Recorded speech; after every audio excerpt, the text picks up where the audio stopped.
The illustrious Jabba bids you welcome. I'm going to regret this. I'm Pete Mitchell. He's Peyton Jones. And this is the Church Planter Podcast, brought to you by Church Planter Magazine.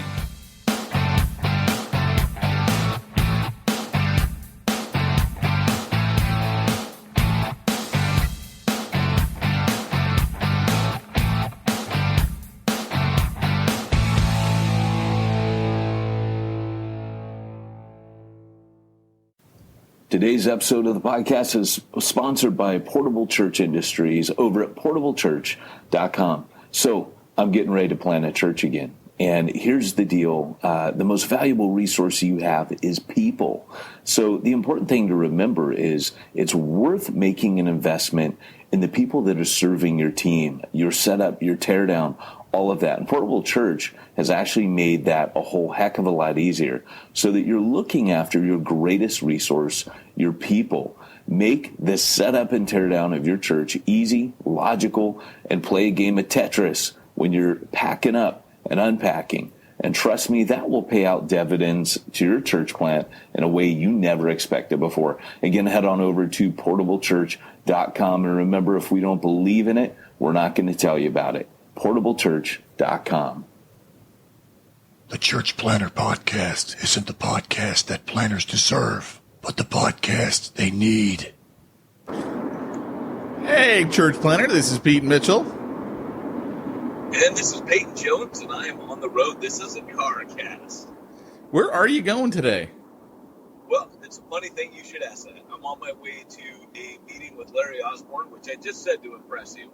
And then from there, I'm going to be in Carlsbad for a couple nights, and then I got to fly to Atlanta. So, yeah, it's going to be it's a weird little thing, man. I had to pack for like two separate places in one suitcase.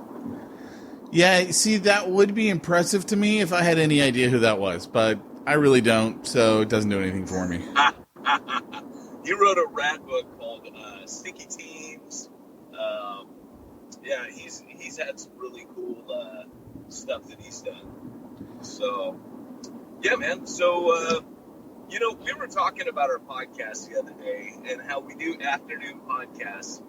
We're kind of, when we do the afternoon podcast, we're kind of like SpongeBob and Patrick when they go to the Goofy Goober ice cream parlor and they've had too much ice cream and they're like, they're ice cream drunk. They're not drunk, but they've had too much. They have like ice cream hangover. They've got the whiskers and they're singing songs. And that's how I feel we do afternoon podcasts. So although this is a car cast for me, it's a morning podcast. You got to give it that. That's got to count for something. Yeah, and I just like all of our listener to know, singular, that I don't watch SpongeBob, so I have no idea what you're talking about with that whole analogy. Dude, SpongeBob the movie. I went to a movie theater up in Oregon that served you food while they showed you the movie. And it was the old, kind of pub layout where it was giant bar tables. And it was like a pub with a movie theater in it. They were showing SpongeBob the movie. And the Hoff was in it. David Hasselhoff had a lot of bald jokes, so it was kind of a win. Well, I'm going to take your word for it. Yeah, I got no comment on that, unfortunately. You need to watch a SpongeBob movie, that's all I'm saying. You need to get a little SpongeBob in your life, Pete. I don't think I do. You have kids. You have an excuse. I finally had an excuse to watch cartoons when I had kids. Well, I will say this. Kids have been a great excuse for me to do and get a lot of the things that I couldn't. Like, I always wanted to go to Legoland, but you can't go to Legoland unless you got kids. Otherwise, you're called a pedophile. So I could never go until I had kids. Now, I love going to Legoland. Yeah, there's a lot of weird people walking around Disneyland. You don't see that so much at Legoland, but there's a bunch of weird people walking around Disneyland like, oh, look, Disneyland. And it does, you get a creepy feel off of it. Like, why are all these dudes walking around here with no families? Yeah, so, and then Legos themselves, I mean, my family was too poor growing up, so we didn't really, we had like a box of Legos, but they weren't I'm not even sure they were actually Legos. They might have been Legos.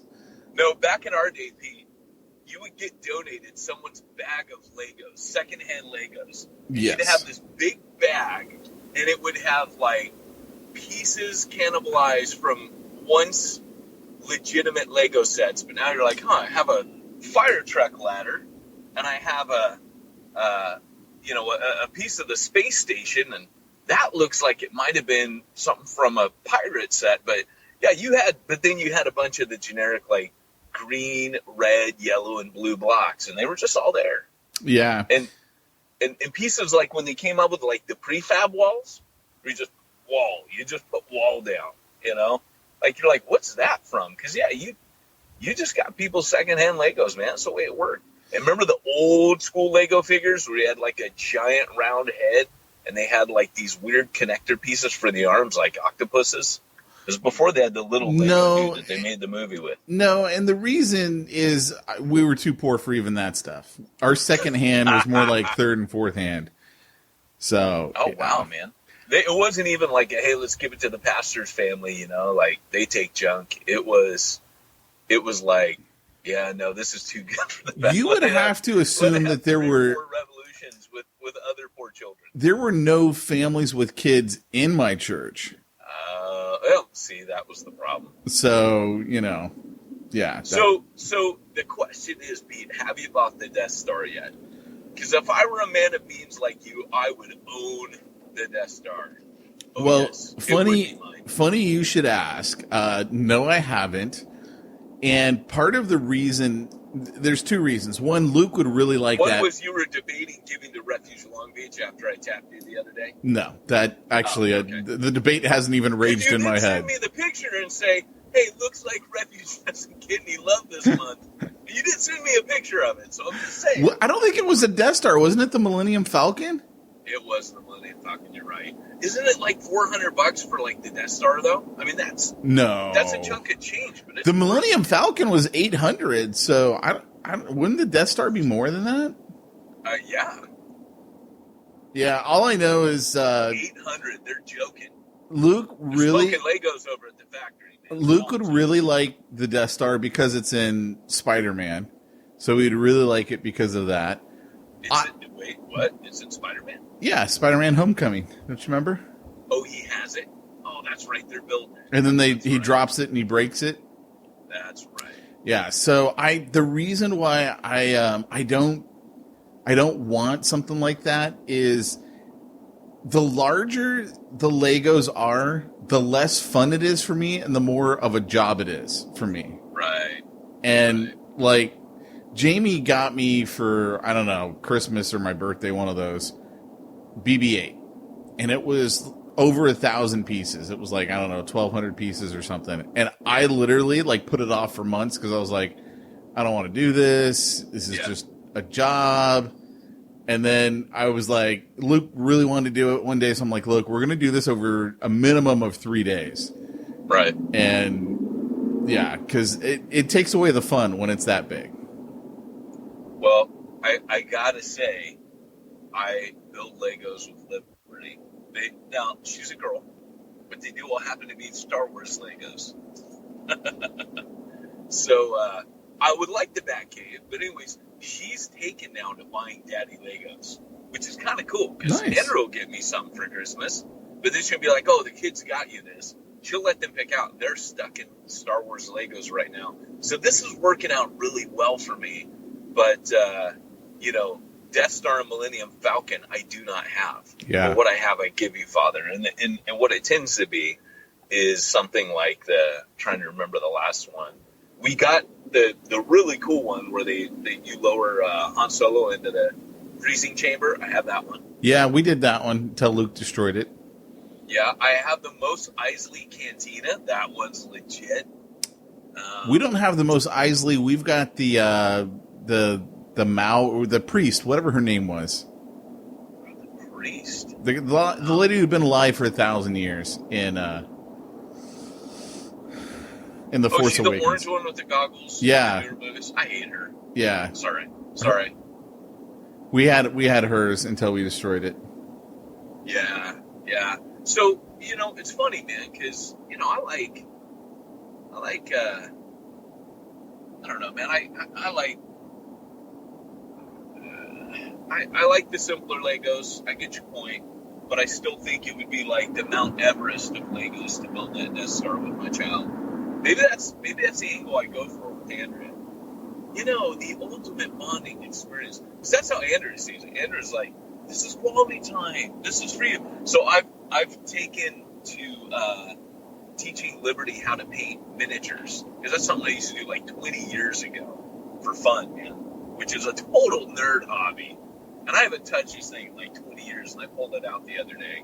And Liberty's like, Dad, I'd love to do that. We're in the UK, and we walked past this place called Games Workshop. And she got all into it. And I was like, hey, score a count, so we invested in a couple paint sets for her. So the other day we sat down, we did some painting. And all I'm saying is it works out really well when you find the hobby that you're like, I like doing this. And it just makes you look good to do hobbies with your kids that you do without your kids. Yeah. So last night was the 4th of July. What'd you do? I didn't do anything that fun, man. I mean, I did family stuff. It was cool. Did you light off fireworks? I don't even know if they're legal where you were at. No, dude. I went to, let the professionals handle it kind of place. And Laguna Hills, sat on a blanket in a park with thousands of other people. Walked over there. I was at my brother-in-law. He's a block away. So nothing exciting. How about you, man? So last night we went to my mother-in-law's house. She lives in a little city called Lakewood. And for our listeners who are outside of California, or perhaps even the country, they may not know or understand this. California is what we like to refer to as a communist state. We are not a free state by any means. And as such, we don't have the good fireworks, otherwise known as firecrackers. If it blows up or shoots in the air, they are illegal in the entire state of California. Yeah, it's crazy, isn't it? So all we got are what are called the safe and sane fireworks. You got sparklers running around the garden? Yeah, and you can't even have the metal sparklers. Like, they got to be some other type of sparkler because too many kids have burned their hands. So they're legal in Lakewood. They're not legal where we live, but they're legal in Lakewood. So we drove over to my mother-in-law's house. Now, about 13, maybe 14 years ago, we were living in Bellflower. And all of a sudden, one morning, there was a huge boom. It shook our house, shook us, woke us up. And there was a guy in Lakewood, so another city over, whose entire garage was filled with all the good stuff, the illegal stuff. Oh, no. And it exploded. So, Oh, no. yeah. And it and we were, miles away in a whole nother city, and it woke us up and shook our house. Like, that's how much of a boom. Like, blew the house off the foundation, the works, right? And so before that, Lakewood was like a war zone on the 4th of July. It just, anything you can imagine, it was going off, and the cops looked the other way. After the guy's house exploded, which wasn't even around 4th of July, like, it was a totally different time of year, he just stocks up and had it, right? After that, it was like they brought out the helicopters, they had cops walking the streets, and so none of the good stuff came out. Well, last night, it reverted back to being a war zone. Like, the illegal stuff was going off like crazy. We're at my mother-in-law's house, and there's a family friend who rents out, the garage. And he's in construction, and so he had bought, like a couple of years ago, he'd bought a box of fireworks that were from Arizona. So it was all the good stuff, right? Because Arizona's a free state. They got all the good stuff.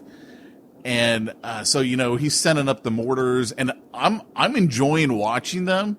And he offers me, hey, do you want to light one of these off? And I'm like, no, because I'm thinking, I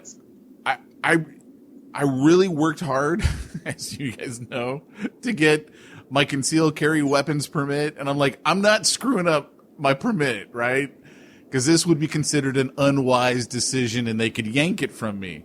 And plus I'm carrying. I mean, you know, we're in a war zone. I'm carrying, and I don't want the cops coming over to me and, you know, and then I got to tell them, by the way, I got a firearm on me and all this other, right? So I'm like, dude, you go for it. I'm just enjoying watching, and I'm firing off the safe and sane fireworks, as they call it.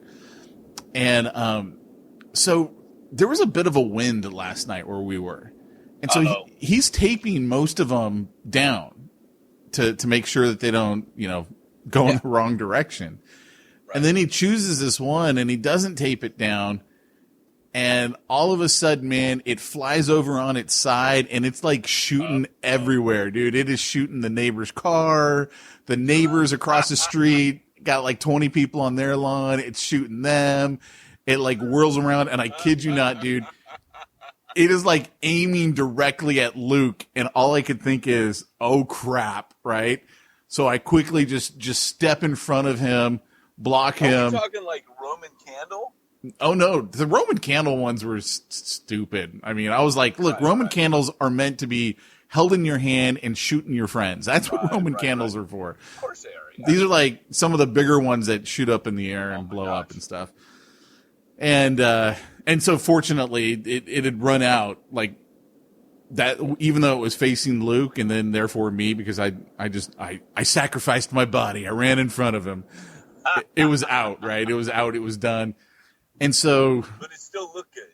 It was kind of like me with the hobby thing. It just looked good. That you it actually made me feel good. I was like, okay, good. So that is my first instinct is to take care of my kid. I wasn't sure. I'm like, I'm such a selfish little prick. I don't know what I would do. So for me, it was like a hand on the back, pat on the back moment. I'm like, good job, Pete. The longer we're friends, the more our disrespect for each other grows. I was happy, right? I was happy that was my first instinct. So then a mixture of pride and horror is going through me at the same time. This is a beautiful summary of our friendship. I was happy though. This was a good thing. This isn't bad. Oh, this is wonderful. It's just that it was a question. That's all. Well, of course it was. I'm such a selfish prick most of the time. I have no idea, right? Until I'm faced with that moment. So then one of the neighbors from across the street, I don't know if he lives there. I don't think he does, but it's just big black guy. He comes walking across the street and he asked me, he goes, "Hey, what happened with that last firework?" And I'm like, dude, don't look at me. I'm safe and sane. Ask him, like right? You did it on purpose. I'm like, dude, go talk to him. And my buddy's like, yeah, we're taping him down now. We didn't realize we needed to tape that one down. The guy's like, okay, that's cool. And I was just like, dude, I'm not getting in trouble for this, man. I did not. But you know, why are you approaching me? I'm not the one firing him off. Go talk to the other guy. And then literally right when my buddy went out there to go light, you know, one of the big ones, an unmarked cop car goes driving down the street. Oh no! Right next to them all. And I'm like, dude, you know who that is, right? And he's like, yeah. And I'm like, all right. So it was interesting, man. It was interesting. It was a war zone in Lakewood last night. This was the biggest dilemma for me last night was creme brulee or fresh peach pie.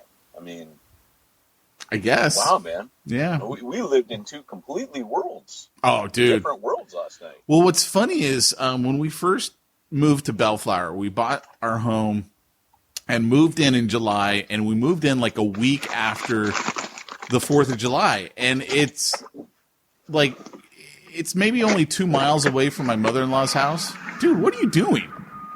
Me? Yes. Getting out of my car. Yeah, no kidding. Oh, is it loud for you? You think? No, I'm not you. Is someone backing up there? Is someone backing up around you? But he's the other side of the parking lot. Can you hear that? Here, I'll mute myself. Carry on, brother. So our house in Bellflower was like 2 miles away from my mother-in-law's house. And so this one 4th of July, right before we moved in, we're like, hey, let's just go drive by our new house because, you know, we don't get to move in until next week. We go drive and by it, and we're like, where are we moving to? Because it was 100 times worse in Bellflower than it was in Lakewood. It was insane. Really? Yeah. Wow. Yeah. We only lasted in that. You moved there. This is before you moved there. It's a week before we moved in. Oh, I mean, we'd already bought it. So escrow closed a week later. Isn't Bellflower kind of like the nice part of Long Beach? I mean, Bellflower? No. Yeah. Are you out of your mind? Yeah. No, man. I went to downtown Bellflower years ago. Dude, Bellflower sounds like a pretty place in the same way Hawaiian Gardens sounds like a pretty place. That's true. And they're not far from each other. No, they are. Because they're all kind of in the rough, like, vicinity. But, like, I always think of, like, Bellflower as an extension of North Long Beach. So I don't think of it as, like, I think it was kind of nice. Like, well, but North Long Beach isn't nice either. What are you talking about? Saying. Well, that's what I'm saying. But as opposed to, like, downtown Long Beach, North Long Beach, you know what I'm saying? No. There's a reason we left after living in that house for 2 years. We were like, okay, that's it. We're out of here. Boink. Yeah. And took off. Took off and never looked back. Hey, man, I don't blame you. I don't blame you, but man, that's yeah. Yeah. Well, I got nothing to say, man. I can tell. I can tell you're too busy going wherever you're going instead of being present for the podcast. No, that's not true, man. I'm actually biding time. My meeting don't start for 30 minutes, so I'm just chilling, walking around. I just always assumed Bellflower's a little bit nicer because it wasn't in the heart of Long Beach. Yeah, it's not. No, not even close. But anyway, let's go ahead and get into our topic. Doc? Great Scott, it's time for this week's topic. Let's get down to the nitty-gritty. So here's today's topic for everyone. I know you've been wondering why I didn't bring this up earlier, because I wouldn't let Peyton talk about the topic he wanted to talk about. So he said, okay, you got to choose. So here's my topic for you, Mr. Jones. Which I have no idea what we're going to talk about today. So this is going to be kind of like Jeopardy. You know, well, it's actually a good one. Pete? It's a good one. Okay, so let's say we got someone starting out their church plant, and maybe they're still in that planning stage, or they've got one up and running, but they have no musical talents themselves, and they've got no one to lead worship. So their spouse isn't leading worship, because that's what a lot of guys do. Oh, my wife she'll sing and everyone will listen, Like, they're done that. Yeah, right? So, that's out of the picture. How important is that worship time, and what do you do?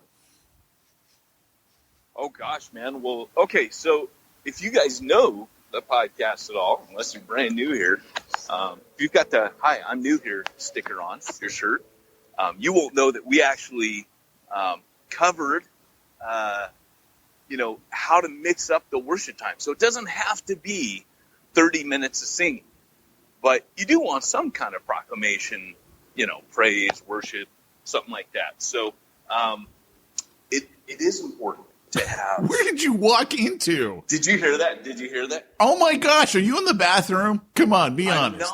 I'm not. I just walked into a hallway. Yeah, you did. I walked back out. There we go. So our podcast just gets more and more quality every episode. You like that? It's funny because I was talking to someone this week about our podcast, and they just said, man, the way you guys just screw around, on one hand it's serious, but on the other hand, you don't take it super serious. It's not like you're trying to be famous. He's like, we need that, man. We need that levity. We need that laughter. We need that. We just need to not take it so seriously. So, mission accomplished. So, yeah, what do you do? I've heard everything from guys putting on, backing tracks to singing a cappella to hiring people out, hiring other worship leaders to come in to help you out. That's one thing for me that I still kind of, I don't understand why people don't get visiting worship leaders. If you come to Refuge Long Beach, almost every other week, there's a visiting worship leader. Sometimes we got a guy named Paul Duke. He typically leads prison worship services. He comes in once a month. Then we got another guy who comes and gives our worship team a break so that they can, they'll back him, but they don't got to, he comes with everything ready. He leads it. They might be there just doing a little bit of background stuff. It'll be like a thin down worship band. And then we got our full worship team that does every other week. You know, I called up once a school worship, that's in the area, because we're in Southern California. We're in Long Beach. They're all in Costa Mesa. I think they're too scared to come over. But the Calvary Chapel School of Worship, I called them up and said, hey, guys, you want to, you know, there's more of you than that want to play than churches that what have you. Come play with us, because I was trying to give our worship leader a break back then.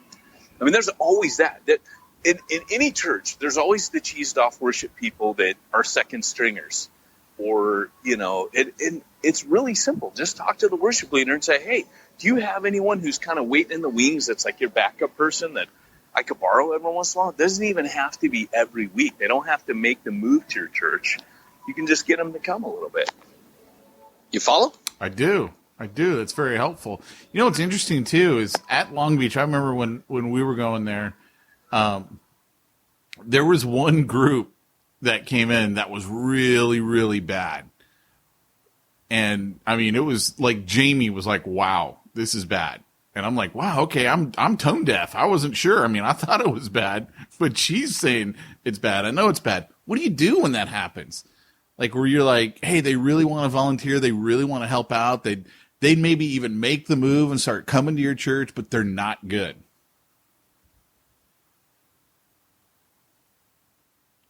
Lost sheep shepherd. Come in, over. Oh, sorry, dude. I had you on mute.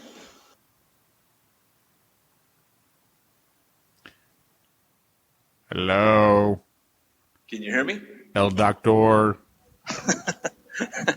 Sorry. So, yeah, you know, that guy that you're talking about, sorry.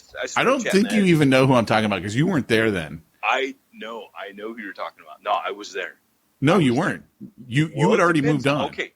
Now, there are a couple people, so I'm going to there are a couple. I'm sure. I'm right. I'm sure. No, this is great because it's good for people to know that we've all had some bad experiences for sure. So, one of them was, now this guy, I actually really liked him. He was I asked someone, hey, is this music in the background really loud? No, but I mean, we can hear kids screaming or whatever. Because just picture I'm talking and dancing at the same time. Nice. I'm like busting out some moves while I'm doing the podcast. But yeah, you know, there was one guy, and the guy who recommended him, remember how I told you we had an EV free and they were sending people over to us like every month? They were sending a team. And I said, hey, do you got any worship people? And he goes, well, we do have this one guy. It was kind of like, you know, we kind of, you know, and he started giving me all these warnings about him. Yeah. Well, he came. Do you remember him? Where he goes, he comes, and this sounds so cheesy, everybody, but it was fascinating because all the church people are like, this guy is so corny. And all of the unsaved people dug him. Oh. And he was spirit-filled. Remember the guy, he comes and he goes, I'm wearing my red shirt today, or I'm wearing this shirt. And he started off talking about what he's wearing. He started talking about his shirt. I remember a guy talking about his shoes. Okay. I don't know if that's the same dude. But he starts talking about, you know, my shirt's red because, you know, this and that. It's like kind of like Valentine, like I'm going on a date, you know, blah, blah, blah. And it's, you know, and I think he started talking about date with Jesus. He's like, I'm uncomfortable. But anyways, yeah, he was a little off key. But what he was doing was he was talking in between the songs and really connecting with people. Mm. And I remember watching the unbelievers getting so into it because he was setting up the songs in a way where it absolutely made sense to everybody. He would give the background, or he would give almost like a little devotional. And the thing that the guy warned me about is he said, he's going to talk a bunch, and we have to tell him to be quiet. So afterwards, I went back to my friend and said, he was rad. Like, I get that, you know, if you're leading a bunch of Christians, because all of our Christians are like, oh, man, he was so corny. And said, but did you watch? I've never seen these people. There was at that time, we were in the school, there were probably 10, 15 unbelievers sitting in the first couple rows. And I don't know if you remember that family. His name was John, and he lived in Long Beach. They could walk to the church from where they're at. Anyways, they had brought people for the first time, and some of the food cart people, remember the feeding team people, and they went off on that whatever food truck show, I remember you talking about that, yeah. Yeah. So some of those people were there. And we had the one girl, she was African-American, Puerto Rican, and she had the really big hair, crazy hair. She looked kind of cool. Do you remember her? Yeah, I do. Yeah. Yeah, so, and she had come, and she used to bring a bunch of people with her. They were all super into it. And I'm like, this is he split the room. But I was like, I'll have this guy any day, because I've never seen John and his family worship. They've always just sat there. They were worshiping. And I was like, this is truly leading worship. So anyways, that was one guy, but he was off key. The Christians didn't like him. And what if they're to me, I can hang with that, right? Because it's all about reaching lost people. What about when they're not good musically? Right. Right. They're Okay. Not good. So they can't hold a tune. They're not good on the guitar. Or maybe they play songs way too slow that are not meant to be played that slow. So there was a team that came. He played. Yes, you're right. I was not there. It was a dude, and he played. And then they came maybe a month later, and he wanted to come regularly and be our worship leader. Do you remember? I remember a team, yes, and I don't want to point anything out that would make anyone feel awkward, so I'm going to leave it at I remember a team. I'm sure he doesn't listen, because he was really mad, because I had to take him aside, and this is, it's a bit like Shark Tank when Mr. Wonderful says, you're not doing anybody any favors here. You're not helping them. I had to take him aside and say, man, I really appreciate the part, but we're going to keep. I'm going to ask that, you not join the rotation. He goes, why? And I go, well, I just think, it's a different, and he goes, what do you mean? Why? And he kept pressing me, and I finally said, brother, you're putting me in a hard position, but guys just aren't good. I don't want to be that guy, I don't want to, he was trying to serve the Lord, but I said, man, it's really hard to listen to this worship, and you just don't. I've tried to let him, hey, you don't really fit Long Beach, you don't, because you remember, I remember going into the local coffee shop, tagging a few guys, hey man, tell me about Long Beach, tell me what, I go, hey, tell me about the musical taste of Long Beach, what are people into? And the guy looked at me, and he goes, well, this is Long Beach. You got to speak up, man. I don't know what's happening to your line. Oh, sorry, man. Yeah, I said, tell me about the musical taste of Long Beach. And he goes, well, dude, this is Long Beach. We're into everything here. And if you look back, rap, hip hop, there was a punk scene in Long Beach.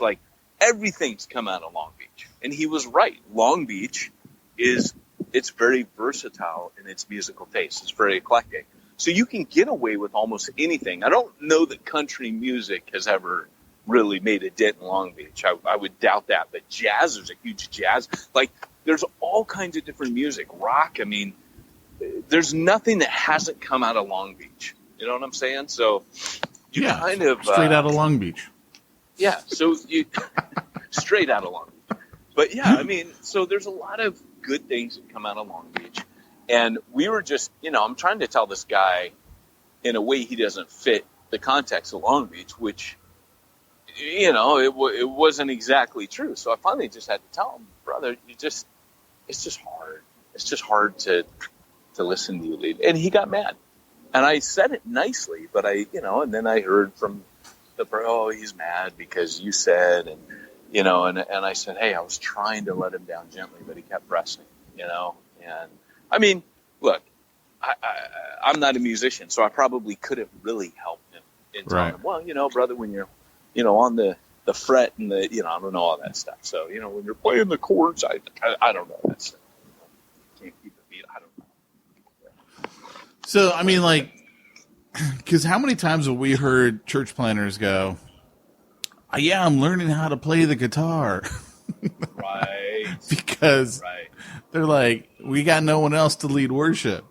Which, I mean, I don't have a problem with that. That's awesome. By the way, one thing that we never do. Who just did the cat call whistle? One thing that we never do is we never say things like, hey, everybody, does anyone here play? Like, we never do that from the front because, again, we're worried about getting that guy who says, hey, I can play, and he's terrible. And then we have to have an uncomfortable conversation. We're trying to eliminate. But there are people sitting in the congregation who are amazing guitarists, instrumentalists. But see, I'm talking about what if you got a church plant? Like, they're still in someone's house. There's like 6 of them, right? It's not as easy as house, like even Long Beach would worry about a guitar. I wouldn't even worry. I'd just be like, let's just sing this. It's really cool. My favorite type of worship is when you're in a prayer meeting and someone spontaneously breaks out into song. And what I would do in that case is I would start fostering that kind of worship atmosphere where you're literally it's not planned. It's not now's the time at which we sing songs about Jesus. I would say, no, you discuss, you pray, and out of the overflow of that, praise erupts. You close your sermon by singing an a cappella, Amazing Grace. You sing, you got to teach people. Or you say, hey, guys, I want to teach you one. I'm going to sing it. You repeat it after me, and then we'll take it from there. We'll run through. I'll lead it. And boom, boom, boom. To me, it's the best way. Yeah. And, of course, you got to keep in mind that I've got a background where I've been in more, I wouldn't say charismatic circles, but I've definitely been in more charismatic church plants. And so I've never been a part of the Pentecostal charismatic movement ever. And yet I've had charismatic, type churches that I've planted just because the Spirit turned up and decided he wanted to do miracles and, bust out in prophecies and gifts. And we're cool with that, So I would just say foster that. And I think you teach people more about what worship is. It's a response, Yeah. As far as the in a living room setting, in a home, I think that's the easiest. But once you get to the place where you're going to hit the congregation, now you're talking a whole different animal. Then you kind of do need something, unless you want to just have a cappella worship. Backing tracks to me, it exudes cheese. It's just it's high on the corn factor. It's funny. I've been in services where they go, hey, we don't have a worship leader this morning. We're just going to, I showed up to that once. And they tried, and people just sat there like, I don't know what to do with this. Yeah. And they're trying to encourage people to sing, and it just didn't feel right. It didn't feel authentic. It didn't feel organic. So people just sat there like, okay. And they put a video up on the screen so people watched. It was almost like watching a worship MTV video. And people just sat there and watched the professional and watched the video. Yeah. Yeah, that's interesting. Funny enough, when you do, when you are church planning, and let's say most people aren't going to do their church in the park, in the open air. Refuge was kind of unique in that sense that, one, we didn't care. It's like, we don't have money for a building. We're paying the $25 permit fee and we're doing it in the park. Get off our back. Right. But the music that you play, that you do as a church, can attract the crowd, can attract people who are walking by when you're doing open air stuff. And I do think it is, it's one of those things that I think you need to think about your music too, in the context of the community that you're reaching. And it may not be the music that you loved when you went to your sending church, because It may not. Like it might need to be a different flavor, if you will, a different flair to it, and a different beat even to attract people in that community. Like, I've made no secret on this podcast, I can't stand praise music. Like, it's nails on a chalkboard to me, and I know everyone's like, no, I love my praise music. Hillsong's the greatest. And I'm like, dude, it's nails on a chalkboard to me. I can't stand it. If someone were trying to attract me as I was walking by in a park, that would repel me. Yeah. But I think, too, back to an interview we did with Derwin Gray, this has been now a few years, and he was talking about their music, and he's like, look, we've got a good mix of the black community, the Latino community, the white community. He's like, our music's got a little bit of flair to it from the Latino side, and I mean, it was like they had almost like their own music that they were utilizing, and it worked in their context. And I just think that's also something that people need to consider. It's okay to use music that you haven't been used to. Let me just leave it at that. Let me just throw it out there like that. Yep.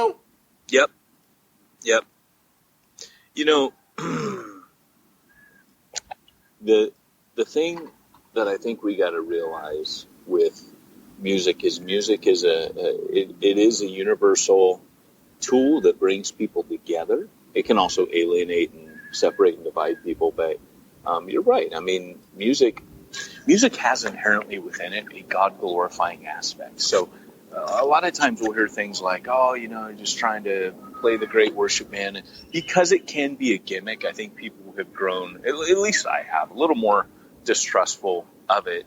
But it's not a bad thing. And I think we got to be careful not to, just to point out what you're bringing up, that it can really bring people in.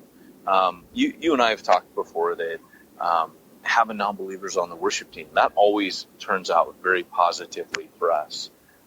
We'll have unbelievers on there, and they always get saved. Like, without exception, I've never seen it not lead to someone coming to faith.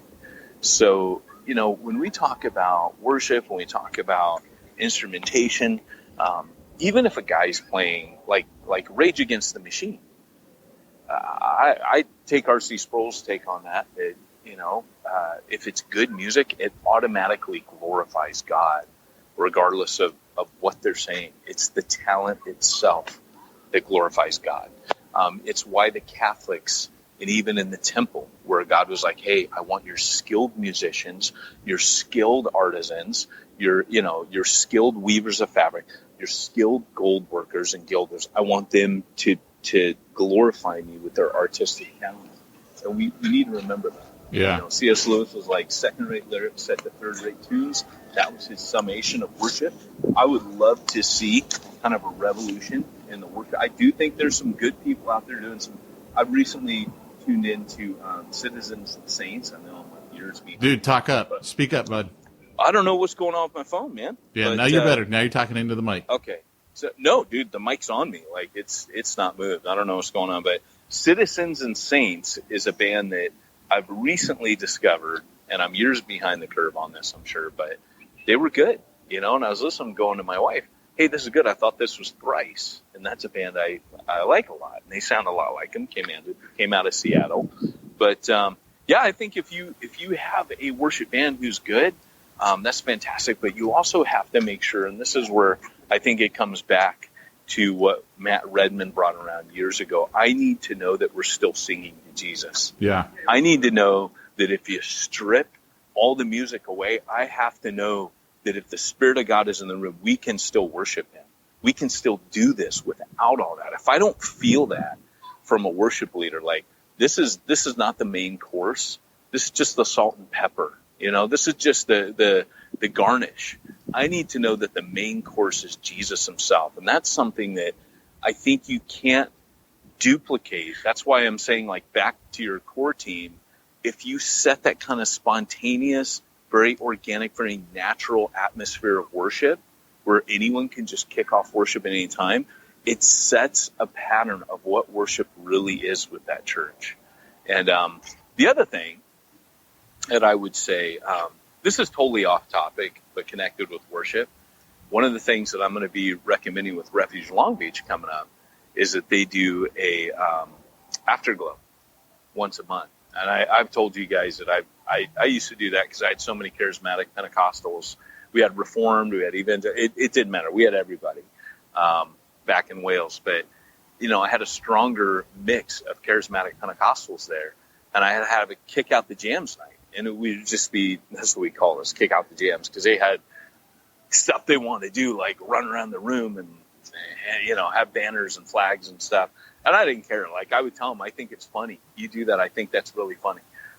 It doesn't do anything for me. But if you want to express Jesus like that, we'll have a night where you can do that. We won't bring any non-believers because we stick to the no crazy rule. But if that's what you want to do, we'll kick out the jams once a month. And it was great. And to be honest, the night never got crazy. It just got deeply spiritual. And what I would say, just because I gave them the permission, but I would always be honest with my congregation. I tell them, like, hey, I think you're funny when you do that. I'm going to probably laugh at you. But, just know we're friends, and I trust that that's a beautiful thing coming out of your heart, but it just looks funny to me. But, the cool thing is I want people, if they feel they need to dance before Jesus, to have that opportunity. If they feel they want to clap their hands, I mean, you go to Hawaii. I remember speaking at churches in Hawaii. I used to get all the good gigs. But they would hula dance to worship. Sure. I remember thinking, this is rad. I love that different people express themselves differently in worship. And I want people to be able to do that. But it's got, I would say to all of you church planners, please don't just relegate worship to your Sunday morning service, because you are doing your people a disservice if you teach them by your actions and how you've structured things that that's the place for worship. Have an afterglow. Have times of worship and prayer where the people can just come, and it's just that. It's at the feet of Jesus time, and that's all we're doing, and that's all we need to do. Does that make sense? Yeah, it does. So, anyways, well, hey, I wanted to just kind of spend some time, Pete, talking about and all that, looking for worship leaders, and it's the same segue every time. All that looking for worship leaders, Pete. Teaching your people about worship, planning these afterglows. Surely it doesn't leave enough time for, things like planning your finances, tax exemption, doing your accounting. Does it, Pete? Well, it's funny you should mention that, because that's the exact same reason that we use simplifychurch.com, because they take care of all of that junk work that we don't like to do. Plus, they even do worship leading for us, which is really a major benefit. Yeah, they provide some of the best backing tracks. They have over 10 songs, Pete. And sometimes Josh Henry will do a live stream, and he'll just get there right in front of your church and lead worship. It's awesome. Oh, yeah, absolutely. And he's got plenty of assistants that do the backing vocals, and a little bit of tambourine every now and then, but that's an extra fee, of course. Tambourine. And for those of you living in Southern California, we have maracas available, too, for an extra charge. Hola Español. And that's at simplifychurch.com. Well, hey, this has been a podcast from Pete Mitchell and Peyton Jones. We're not going to say anything other than that. It's just been a podcast, the Church Planner Podcast. Hey, guys, thanks for joining us today. Peyton Jones, Pete Mitchell, Church Planner Podcast, reminding you, if you want to reach the ones nobody's reaching, need to go where nobody's going and do what nobody's doing.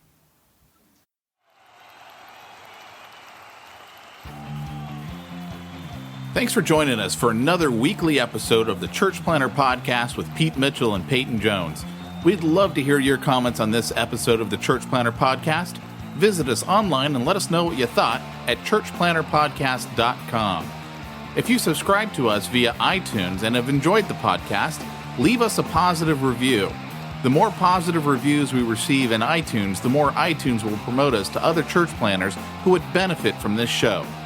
This podcast is brought to you by the Church Planner Magazine, which is available in the iTunes newsstand or online via churchplannermagazine.com.